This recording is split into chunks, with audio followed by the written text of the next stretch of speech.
Hi, I'm State Senator Joe Markley here at the Capitol on the delayed opening day. We opened on Thursday instead of Wednesday because of the snowstorm. And of course, it's the beginning of a short session. We're up here for 3 months instead of 5. And I've just come up from the governor's budget speech, and I want to make a few comments on that, kind of on the fly, if you'll forgive me. First, let me say to you, the scene on these opening days is very interesting if you're in politics. Everyone is here. All the gubernatorial candidates on the Republican side are wandering around, the candidates for lieutenant governor and for the underticket, people running for the legislature. The chamber is always packed with people standing all around the edge to get a ticket. Senators don't need a ticket, but we are invited into the House chamber to see the speech and put on little tiny folding chairs kind of crammed in the well of the House. It's a funny experience, both with a certain dignity and appeal to it, and at the same point, like many things that I do up here, just a little bit ludicrous sometimes. Now, speaking of ludicrous, there's the governor's speech. The governor's speech might have been called Morning in Connecticut. I think that the pitch that's being made is, don't pay attention to what you see or how you feel. Everything is really terrific. It's terrific that we're about to reduce taxes. It's terrific that we're paying off our debt. It's terrific that the economy is coming roaring back. And it is all terrific. It would be terrific if it were true. But we know it isn't true. That's not what's happening in Connecticut. One of the things in the world of fiction, at some point down the road, I'll talk a little bit about the real state of indebtedness. But let me just say something about this surplus that you hear so much about. We have, let's say, call it a surplus. We have $500 million in the bank. We know that we don't have the money to pay our bills down the road. So how you can call it a surplus, I don't know. It's like saying I've got 50 bucks in my pocket and my rent's not due till next week.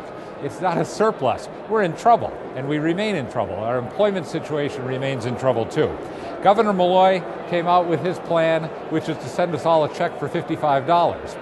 What was interesting to me about this plan, which to my mind is so transparent that I don't think that the voters will fall for it.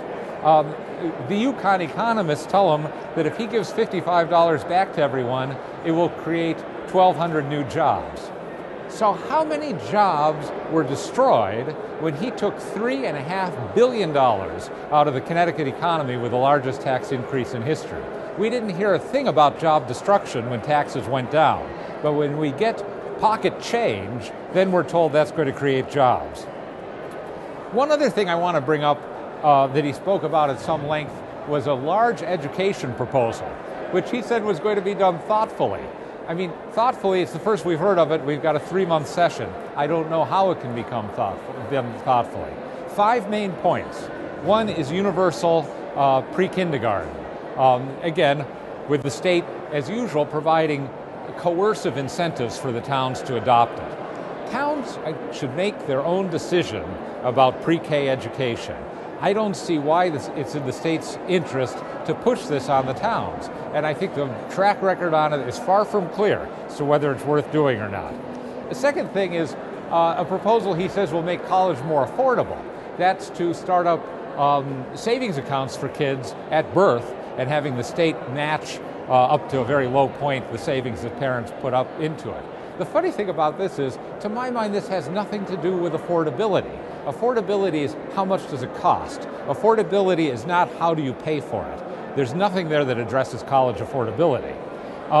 A third proposal that he comes up with is to encourage the simultaneous awarding of high school diplomas and associate's degrees. Essentially to say when you graduate from high school, you'll have 2 years of college behind you. You know, I don't know that strikes me as improving education.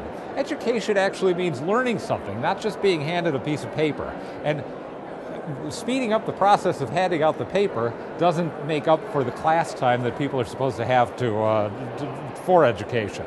Another proposal he had was $134 million to set up a single data system for the central office of the Connecticut State University system, that CSUS that I have been increasingly skeptical about as far as their spending goes.